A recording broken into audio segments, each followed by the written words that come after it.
Olá, seja bem-vindo ao podcast 45 do Primeiro Tempo. Continuamos aqui na nossa versão remota, nesses tempos de pandemia, por conta do coronavírus, e ampliando aqui o nosso leque de entrevistados, sempre trazendo pessoas que podem nos ajudar a entender um pouco tudo isso que está acontecendo e mexendo com todos. O meu convidado de hoje sempre teve um olhar atento sobre a vida humana. Suas histórias nascem dos dramas humanos. Ele é autor de um livro fantástico, cujo título, talvez, para mim pelo menos, é um dos mais belos da nossa literatura. Eu Receberia as Piores Notícias dos Seus Lindos Lábios, que também virou filme. Eu estou falando do jornalista, escritor e hoje um dos grandes roteiristas do país, o Marçal Aquino. Bom, Marçal, primeiramente, muito obrigado por aceitar aqui o nosso convite, compartilhar um pouquinho esse momento. E eu começo te perguntando, primeiro, como é que está sendo para você essa quarentena? Eu imagino que para o escritor ele já está um pouco mais acostumado com isolamento, talvez ele seja um expert em isolamento, em quarentena, até para suas obras. Mas, enfim, queria saber como é que está sendo para você esse intervalo, essa pausa, e depois vamos falar bastante aí da tua história e compartilhar um pouco esse momento. Valeu mais uma vez. Olá. O prazer é meu estar aqui, é uma oportunidade que eu agradeço muito, poder falar um pouco sobre o que está acontecendo ao redor, que a gente custa entender, essa que é a verdade, né? Eu acho que nenhuma das nossas gerações aí estava preparada. Nós não vivemos o pós-guerra, por exemplo, como foi vivido na Europa, e a sensação que eu tenho é que está acontecendo algo dessa magnitude, porque depois que isso passar, nós vamos ter que reavaliar tudo vai ser reavaliado, as formas de fazer as coisas, as relações entre as pessoas vão ser modificadas, isso já é certo, dá para afirmar, é uma das poucas coisas que se pode afirmar nesse momento, um momento assim que tem muita especulação e pouca segurança para se afirmar as coisas, sabe? Infelizmente o Brasil nesse momento está sendo varrido por um outro tipo de problema que é essa tensão política, num momento que não poderia estar acontecendo. Esse era um momento de união, de todos estarmos voltados para o mesmo objetivo, que é sobrevivência. Todo o restante terá que ser visto depois, né? E pessoalmente, isso tem sido muito bom para mim, porque pela primeira vez em muitos anos eu estou podendo dedicar full time a um livro que eu estou escrevendo.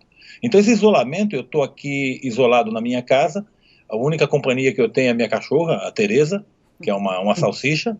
E essa questão da solidão para mim não é um problema, porque eu sempre prezei a solidão por conta de escrever, sempre gostei de estar só. Eu digo sempre, eu me dou muito bem comigo mesmo, então eu fico em excelente companhia quando eu estou sozinho, e não estou sozinho, porque não existe solidão mais povoada que a solidão de um escritor. Eu estou cercado pelos meus personagens do livro que eu estou escrevendo nesse momento. Então tem o aspecto terrível dessa pandemia, que é a ameaça séria, concreta a vida das pessoas. Imagina, nós estamos com 800 mortes por dia, é uma coisa absurda, uma coisa impensável, inaceitável isso. E, por outro lado, existe essa ambiguidade, porque, pessoalmente, eu estou num momento muito bom de isolamento, o isolamento me é favorável. Ô Marçal, e nesse isolamento, claro, você está escrevendo, você está refletindo também sobre tudo isso, faz parte também, você é um jornalista, você é um escritor, você é um roteirista, você está acostumado a lidar com uma série de coisas. Quando você fala que nada será mais o mesmo, para onde você está olhando? O que você acha que vai mudar, cara, nas relações? Você acha, e eu começo também te perguntando, você acha que a gente vai mudar valores? A sociedade vai mudar? Eu sei que é uma decisão muito pessoal de cada um, cada um tem um olhar sobre esse momento. Mas assim, coletivamente, você acha que a gente vai passar por alguma transformação de valores de sociedade, de consumo, de relação com o outro? O que você fala sobre isso, cara? Por onde você acha que as coisas vão caminhar? É arriscado fazer prognóstico, porque a gente sequer enxerga o tempo que isso vai durar. Mas dá para dizer com muita segurança que vai ser necessária uma nova ética nas relações, que é uma palavra que eu não vejo por aí. Eu vejo falar em novas formas, mas eu não vejo falar em nova ética. Terá de haver uma nova ética na relação entre as pessoas, e quando eu digo nova ética, ela abrange a totalidade das relações, sejam relações comerciais, amorosas, relações pessoais, porque certamente não sairemos ilesos dessa experiência. Então nós teremos que aprender alguma coisa, porque o futuro da humanidade vai estar ligado a isso. Não é o futuro do Brasil, é o futuro da humanidade, porque pela primeira vez atribui-se ao indivíduo uma responsabilidade, ele pode matar os outros. Simplesmente por existir, ele pode provocar a morte de outras pessoas. Então, haverá necessidade, quando isso tudo terminar, na minha opinião, acima de tudo, de uma nova ética nas relações. Como as relações vão se dar, isso é muito difícil de arriscar, porque pode ser que o tiro saia pela culatra, por exemplo. Pode ser que nós tenhamos um futuro de nações fechadas, impermeáveis ao trânsito das pessoas, no sentido de proteção. Então existem assim, uma série de possibilidades. O que é possível afirmar, na minha opinião, é essa questão ética, porque as pessoas não vão poder se relacionar como vinham se relacionando. Isso é inviável. Isso vai representar a morte. Ainda mais para nós latinos também, né? A gente tem outro tipo de relação, né? De afetividade, tem uma série de questões, né? Que acho que mexe com muita coisa. E acho também, né? E eu queria te ouvir.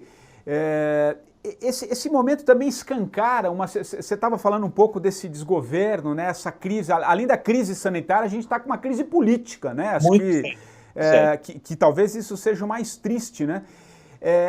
Escancara um pouco, e você de alguma forma, na tua literatura, no que você faz, você é roteirista também dos Carcereiros, de uma série de outros filmes, enfim, você trabalha com as diferenças sociais, né? Isso faz parte também, você tem um olhar mais humano sobre uma série de questões. Essa crise toda escancara um Brasil que a gente já sabia que existia, mas a gente não olhava muito, né? Você vê assim também? Sim, acho que sim, acho que é um momento que pôs a nu uma série de problemas, esse abismo social que existe aqui, que não é possível mais de continuar. Por quê? Porque ao ter isso, por exemplo, nós fomos colhidos no momento, e essa desigualdade social, ela aprofunda a crise. Porque imagine, por exemplo, nas comunidades do Rio, o que está acontecendo lá é um genocídio quase, é uma coisa maluca. Se com recursos você já tem dificuldade para tratar do problema, imagine sem recursos. Então está também em xeque o modelo brasileiro. Essa distância entre as classes não vai poder mais existir, porque a elite terá de perceber que ela não está ilhada, ela faz parte do todo. Eu me lembro de uma vez, está até na gênese do meu livro, O Invasor. Eu fui entrevistar um economista brasileiro que tinha vivido muitos anos nos Estados Unidos e estava retornando para chefiar uma multinacional aqui. E ele era casado com uma americana, tinha uma família americana, ele estava há muitos anos fora. E era um momento de grande violência do Brasil. Era 97, 98, era um momento muito agudo, uma daquelas ondas de violência. E eu perguntei a ele como é que ele encarava aquilo, sair de uma realidade estabilizada, que era um país de primeiro mundo que ele vivia, e vir para o Brasil num momento de profunda conflagração. E ele me surpreendeu dizendo, não, eu não tenho nada a ver com isso. Meus filhos vão para a escola com segurança e carro blindado. Eu venho para a empresa de helicóptero. Eu disse para ele, não, você não está isento. Provavelmente o seu motorista ou mora na favela. A cozinheira na sua casa com certeza é da periferia. Então eles já estão dentro da sua casa. E ele parou para pensar e disse, você tem razão. Nesse momento eu entendi a gênese do livro que eu queria escrever, que era O Invasor, que fala desse trânsito de classes. Então eu acredito que a elite brasileira está tendo uma oportunidade única de repensar qual é a participação dela, qual vai ser a importância dela na correção dos rumos desse país. Não é meramente um exercício político. Evidentemente passa pela política, não há outra maneira de fazer. Você é otimista? Você é otimista com relação a isso? Você acredita um pouco nessa possibilidade de transformação? Eu te pergunto isso porque, na verdade, eu tenho feito essas perguntas para todos os meus entrevistados aqui. E dois deles me colocaram uma coisa que eu queria te trazer e ver o que você pensa também. Eu fiz o Domenico De Masi, o sociólogo italiano, né, o autor do Ócio Criativo, ele falou, olha, eu só acho que algo vai mudar, pelo menos uma possibilidade, se isso se estender por um tempo maior. Se for questão de 2, 3 meses, daqui a pouco as coisas vão acontecer, eu acho difícil, tem que ser uma coisa um pouco mais impactante. A gente ainda está vivendo o problema, cada país com o seu tempo, mas aqui a gente ainda não sabe. E eu não me lembro se foi não sei se foi o Tony Bellotto que também falou um pouco nesse sentido, só se a coisa for um pouco mais longa. Como é que você acha? Você é otimista nesse ponto? Você acha que é possível mudar com o que está acontecendo, o que já foi exposto até agora? Essa elite mudar um pouco essa forma de pensar, de sair um pouco desses condomínios fechados, desse casulo, dessa certa proteção que na verdade é uma prisão também, né? Porque de alguma maneira estamos presos lá dentro. O que você acha, Marçal? Olha, eu discordo um pouquinho, me permito discordar Claro, um pouquinho. a ideia é essa. Assim, se a pandemia acabasse hoje, nesse momento, todas as pessoas fossem liberadas para ir para a rua, elas já iriam encontrar um horizonte completamente mudado. Muita gente quebrou. Muitas empresas não existem mais. A aviação, por exemplo, ela já sabe que terá de fazer modificações para poder retornar. Não sei se teremos trânsito livre entre países. Um cinema, por exemplo, que me interessa profundamente, o ato de ir ao cinema, não será o mesmo, não poderá ser o mesmo. Então a modificação já está feita. A duração, na minha opinião, só vai aprofundar a necessidade de que as pessoas pensem, parem para refletir e entendam qual é a importância da participação de cada uma delas nesse processo que eu chamo de reconstrução geral. Vai ser necessário reconstruir. E ao reconstruir, nós vamos ter que reconstruir relações, hábitos, tudo vai ter de ser repensado. Então eu acho assim, infelizmente, o mal já está feito. Não, se essa coisa se estender, na minha opinião, só vai agravar e só vai causar mais mortes. E você está otimista com relação a isso? Você acha que... Isso é natureza, cara. Eu brinco sempre, né, que existem aqueles 2 vendedores de sapatos que foram para a África e se depararam com uma tribo de nativos descalços, e o otimista disse, ótimo, nós vamos vender muito sapato, e o pessimista dizia, ninguém usa sapato aqui, nós não vamos vender. Eu sou o cara que acredita que a gente vai vender os sapatos. Legal. Marçal, vamos falar um pouquinho de cinema, já que você trouxe a questão de cinema. Como é que você acha que as coisas vão caminhar daqui para frente? Eu sei que é difícil, a gente está fazendo um exercício do que a gente não sabe, mas aqui a gente está conversando, a ideia é essa. Eu acho que vai demorar um tempo também, né, para as pessoas. Primeiro, enquanto não tiver a vacina, ninguém vai estar vivendo coletivamente, e cinema é o coletivo, é um espaço fechado, a telona é a telona sempre, mas você não vai numa tela sozinho. Como é que você acha que vai ser o futuro aí? O que você está achando? O que você está vendo? E como é que esse mercado vai se arranjar nesse momento, cara? Como é que você vê tudo isso? O cinema brasileiro já vinha vindo de uma crise muito grande, ele estava atravessando um momento muito grande, inclusive por conta de modificações na área governamental, da parte de políticas culturais, políticas de incentivos fiscais. O cinema já estava em xeque. A pandemia é só a bala de prata que faltava para matar, porque nesse momento, por exemplo, eu fico pensando nos técnicos de cinema, que estão sem trabalho nesse momento. E eles não é aquele cara que pode improvisar, começar a vender sanduíche natural. Ele não sabe fazer sanduíche natural. Ele é o melhor captador de som do cinema brasileiro, mas ele não sabe fazer sanduíche natural. Então é nessas pessoas que eu estou pensando, porque tudo isso aí vai ter que ser remontado. O parque tecnológico está mantido. Quando eu penso, por exemplo, na Globo, os estúdios estão lá. Agora, vai faltar o material humano. Esse material humano que nós teremos que olhar. Então o cinema, eu penso um pouco antes da chegada na tela. A feitura do cinema vai ser problemática. Se não tivermos uma vacina, por exemplo, como se darão as relações entre personagens? Como é que as pessoas vão poder se relacionar com segurança? Será que nós agora, no currículo do ator, teremos de pedir também um atestado de saúde dele? Então são questões que vão ser colocadas à frente. Nós vamos ter que repensar a forma de fazer cinema. Eu acredito que coisas que serão exigidas, baixo custo, as superproduções, as megas produções estão fora de questão, ninguém tem fôlego para fazer esse tipo de investimento. Vai ter que começar do zero praticamente. Então nós vamos retornar no tempo. E eu acho que a chave para isso, nesse sentido, é a criatividade. As pessoas terão de voltar a ser criativas, porque a dependência agora é diferente, não é mais tecnológica. Agora a dependência vai ser do humano, do elemento humano nessa história. E eu acho que pela primeira vez nós teremos uma chance de valorizar o elemento humano. O cinema vinha muito nesse aporte tecnológico das últimas décadas. O cinema quase que prescindia das pessoas. Eu estava brincando dizendo assim, daqui a pouco o ator não é mais necessário. Mas o cinema provou que não é mesmo, estão fazendo coisas aí sem atores. Agora, eu acho que com essa volta que nós teremos ao marco zero, de novo, O elemento humano vai ser o mais importante. Vamos ter que reaprender a lidar com isso. Tudo em níveis muito menos ambiciosos do que vinha acontecendo ultimamente. Não, eu acho, aliás, interessantíssimo, acho bem forte, acho que bem analítico. E por esse lado tem algo positivo, né, Marçal? Que é o humano mesmo, é a nossa. É a gente como protagonista de uma série de coisas, né? Eu acho que. Porque, de alguma maneira, a arte vai contando um pouco a nossa vida, né? E durante um certo. E acho que nesse momento que a gente está isolado, por exemplo, pelo menos a grande maioria, quem consegue. O que está nos salvando um pouco é a arte, né? Eu estou vendo aí o seu fundo, livros, tenho certeza que de vez em quando você cansa ali, você vai assistir um filme, você vai assistir uma série.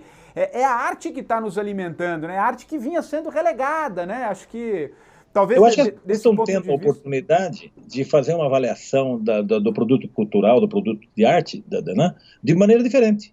Você imagine uma coisa, se não houvessem os streaming, Pois o é. quão tedioso seria esse recolhimento? O quão tedioso seria esse recolhimento? Com tudo isso, é uma coisa tediosa, é uma coisa que vai criando desespero, a gente sabe disso.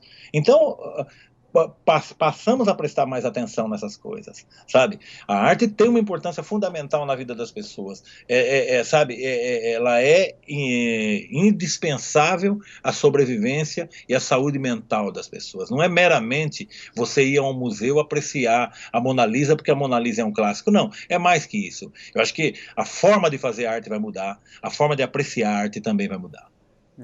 Não, sem o próprio jornalismo, né, Marçal? De alguma maneira ele está se reinventando. Hoje você pega um jornal nacional, por exemplo, você vê as matérias, são todas captadas ali por Skype, como nós estamos conversando aqui, você não tem uma precisão de imagem, então você precisa colher, porque você não tem os deslocamentos.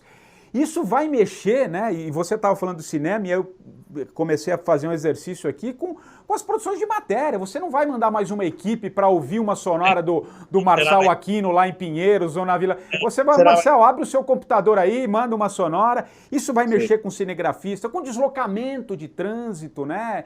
Então tem uma série de coisas, de mudanças, né? Por esse ponto... A sensação que eu tenho é que nós precisamos morrer para aprender a viver de novo, sabe? É uma coisa curiosa. Mas é certo que nós vamos olhar para frente e vamos encontrar uma realidade completamente diferente da que conhecíamos.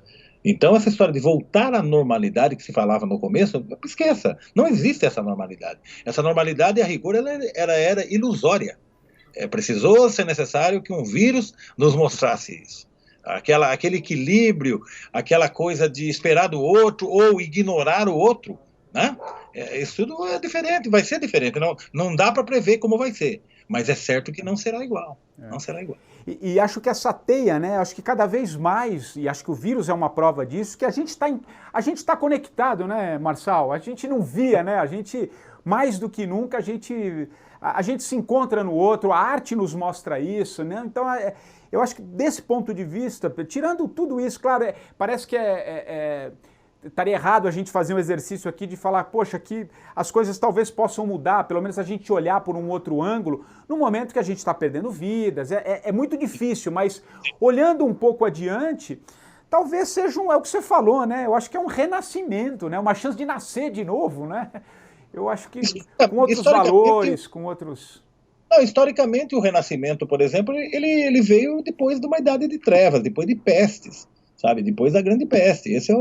Então existe esse florescer da vida. A única diferença é que esse florescer da vida agora vai ser diferente.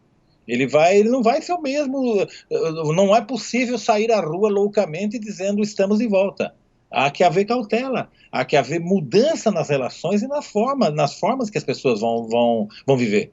Então, que o problema é o seguinte, eu vejo gente inteligente postulando o que vai acontecer, mas são meros exercícios de futurologia no momento. Na prática, eu digo sempre, como se trata de uma guerra, o importante no primeiro momento é sobreviver.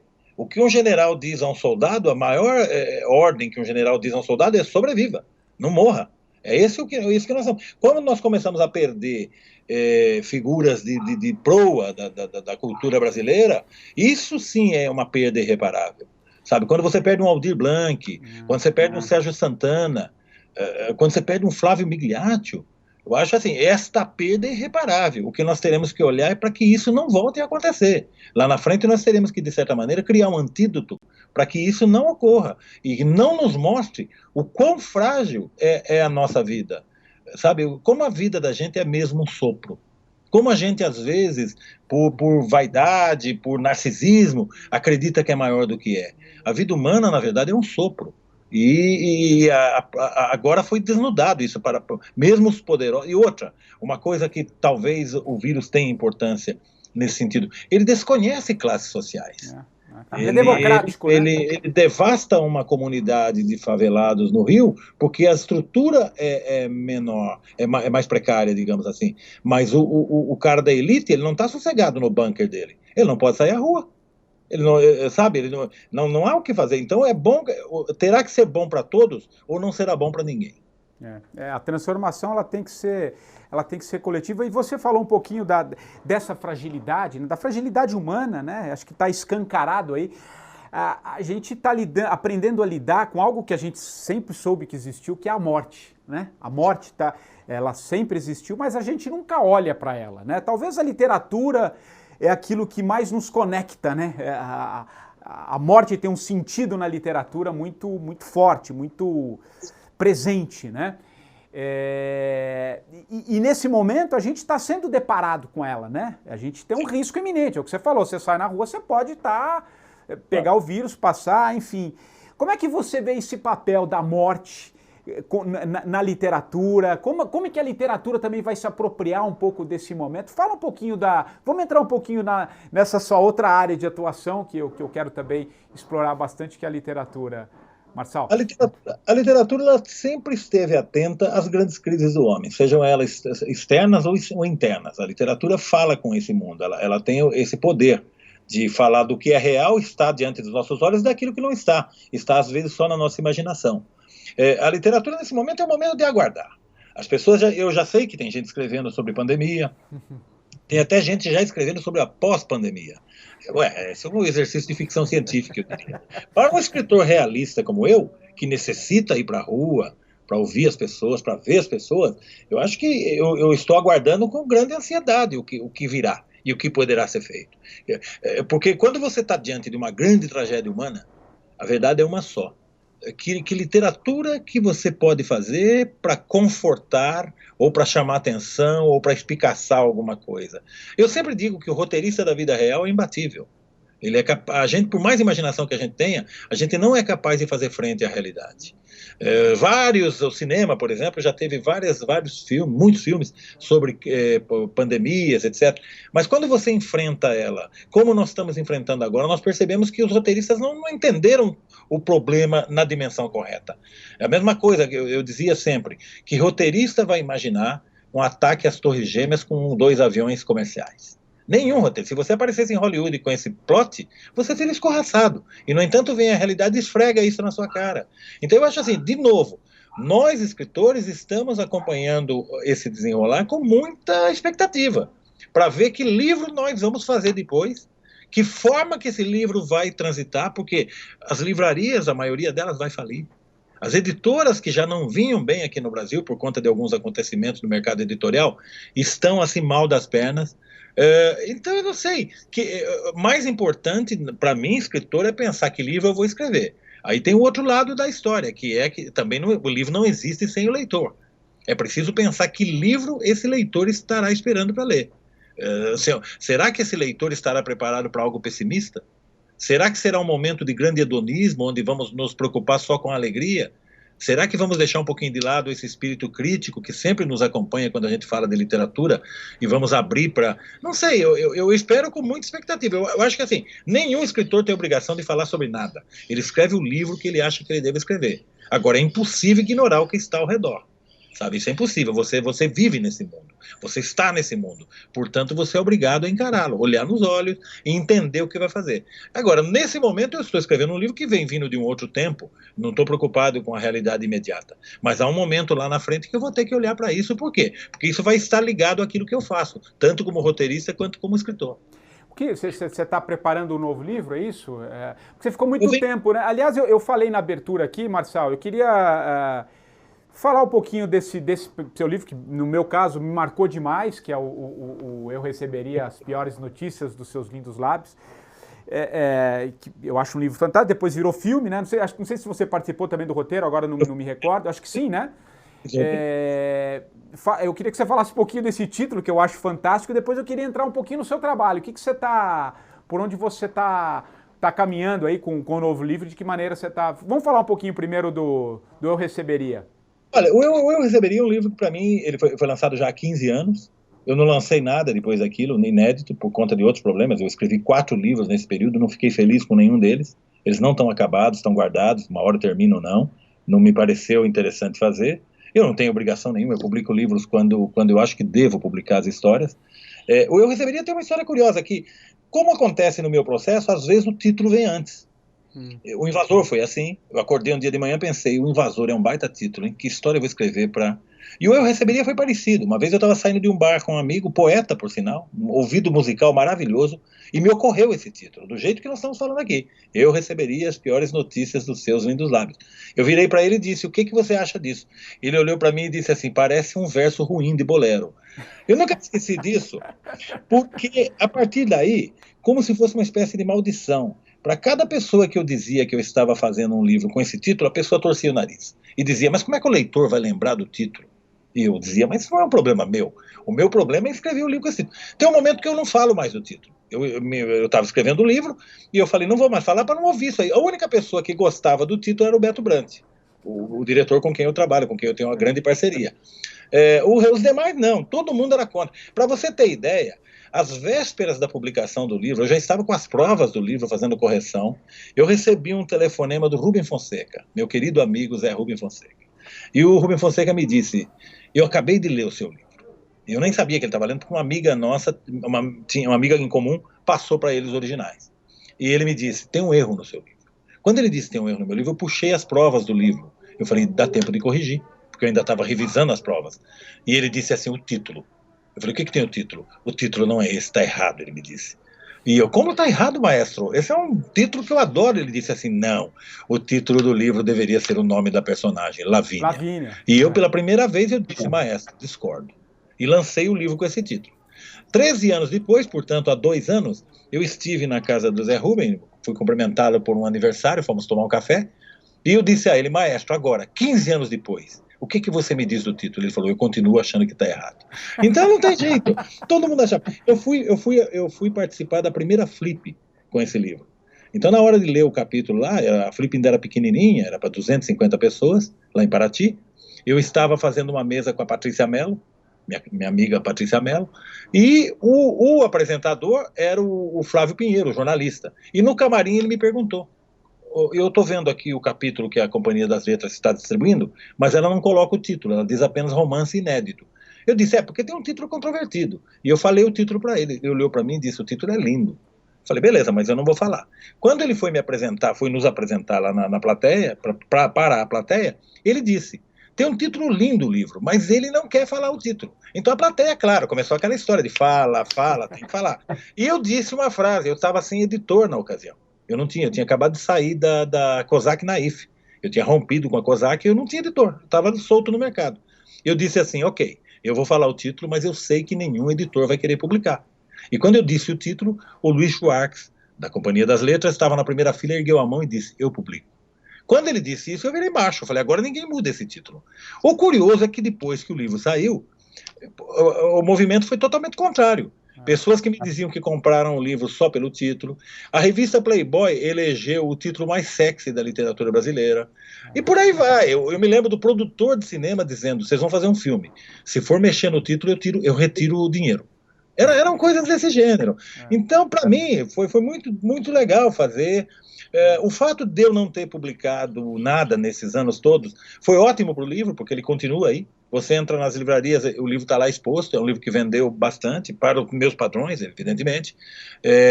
Me deixou muito feliz, eu sou muito satisfeito com o resultado deste livro. Então, não, o livro é fantástico, eu sou apaixonado pelo título. Não tem uma pessoa que às vezes não me pergunta, ou às vezes eu faço alguma postagem e falo, esse título para mim é encantador. E hoje E eu tenho esse livro lá na minha biblioteca e quando eu estava me preparando aqui para esse papo com você, fazia tempo, né, que fui procurar ali, eu fiz questão de achar o livro, colocar ali do lado para me preparar um pouco aqui pro papo, enfim, dei uma relida em alguns trechos, enfim, é um livro fantástico. Então, Marcelo, de lá para cá eu fiquei em silêncio porque o que você de está publicação fazendo agora? significa que eu Por não onde escrevi. o que você está caminhando aí? Eu escrevi 3 outros livros.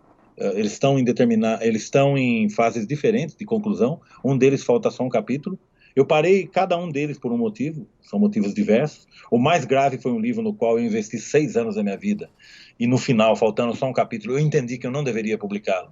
Não é o momento, o país passou por uma mudança e havia uma polarização naquele momento que não me interessava. Me pareceu que se eu lançasse aquele livro daquela maneira, eu teria que dar muita explicação, e eu não gosto, eu acho que livro não precisa de bula, livro deve ser lido por cada um, cada pessoa deve ler o livro e ter a sua leitura. Então, nesse momento, não havia angústia nenhuma. Há 2 anos eu comecei uma novela policial, e essa novela policial eu estou terminando agora graças a essa parada involuntária, né? Eu pude dedicar mais tempo para essa novela, e essa novela está por 2 ou 3 capítulos, eu devo terminá-la, e depois nós vamos ver o que vai acontecer. Deve ser até o meio do ano, é isso, mais ou menos? Eu tenho uma versão desse livro pronta, é um livro grande, é um livro que depois de pronto, ele deve ficar quase com 300 páginas. Eu considero que é uma novela policial, mas evidentemente não é meramente uma novela policial. O livro tem outras consequências, digamos assim, ele tem outros abismos dentro dele. Me divertiu muito. Eu digo sempre, nesse momento nem sei se será possível publicar, porque a gente não sabe como ficarão as coisas depois. Mas o fato de eu ter escrito, de estar escrevendo, eu redescubro que o maior prazer do escritor é o momento da escrita. Não é o momento de você receber prêmio, que é muito bom para o ego. Não é o momento de você, sei lá, você virar best-seller, que é bom também.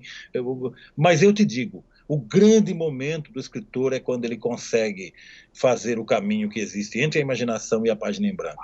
Quando você consegue percorrer esse caminho e botar na página algo minimamente satisfatório, é nesse momento que você diz, eu sou um escritor.